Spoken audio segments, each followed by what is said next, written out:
So another common way of laying information out is to use bullet point lists. And there's lots of different styles and lots of different ways of doing it. So I'll just talk through the most common ways of actually laying these things out. Here's an example of an unordered list. Now with an unordered list, we just end up with the little dots, the little bullet points. So you can see I've got 2 items here, 2 bullet points. And with an unordered list, there's no order and there's no number.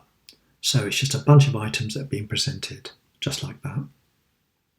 Now we can have an ordered list. In ordered lists, there is some ordering in the elements. Frequently, for example, it could be with a number. So here you can see I've got an ordered list with 2 items, and the first one is numbered 1 and the second one is numbered 2. It could be an ordered list, and instead of having numbers, we have letters. So it could be something like this. It could be A and B, something like that. And in HTML, these are called alternatives. We could use something like Roman numerals. So here we've got I, and then we've got II. I, obviously the first item, II, the second item, just like that. So we've got unordered items, we've got ordered items, and we've got all sorts of different ways of numbering the ordered items. So how do we do that in HTML? So here are my 3 items that I want to wrap up in various different types of lists. Now we're going to use a number of tags here. We use the unordered list tag, UL and /UL, as a starting and a closing tag. So let's wrap up our 3 items that we're going to turn into a list with those tags. So we put the UL tag, the starting tag at the top, and the closing tag at the bottom.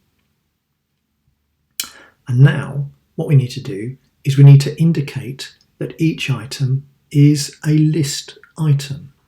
So we put ULs around the outside, that's an unordered list, and then we put list item around each item. So we've got an LI tag, an LI element, and we just have a starting and a closing tag, so we wrap up each of the items with those tags.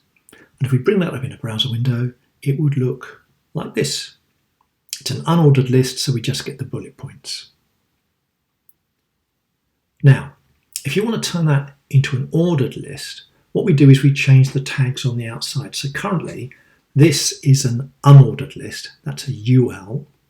Okay, so you can see we've got a UL in green at the top and the bottom. So if I want to change that into an ordered list, there's a different tag available, which is OL, and OL stands for ordered list. So I can simply go in here and I can replace the UL with an OL at the top and the bottom. And I haven't added anything else in, so that will simply give us the default values for an ordered list, which is 1, 2, 3, just like that. So we've got unordered list, we've got ordered lists, and of course when it comes to ordered lists, there's lots of different ways of styling them. So let's look at some of these. And the way we're going to do this is by adding attributes in. So let's have a look at the start attribute. So we're dealing with ordered lists here.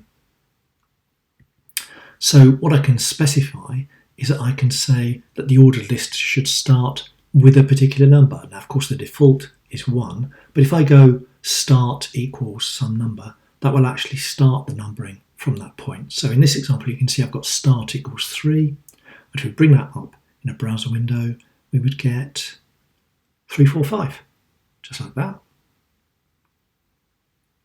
So we've got a way of indicating what the starting number should be. We also have a way of saying, well, what I'd like to do is use slightly different styles. And the way that we do that is we use this thing called type.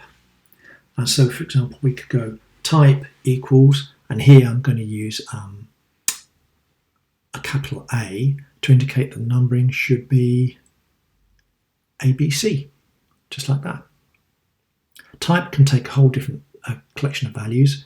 It could be one from this list. You can see I've got a capital A, a lowercase a capital Roman numeral, a lowercase Roman numeral, so those are I's, a capital I and a lowercase I, or it could be the default, which is sort of Arabic numerals.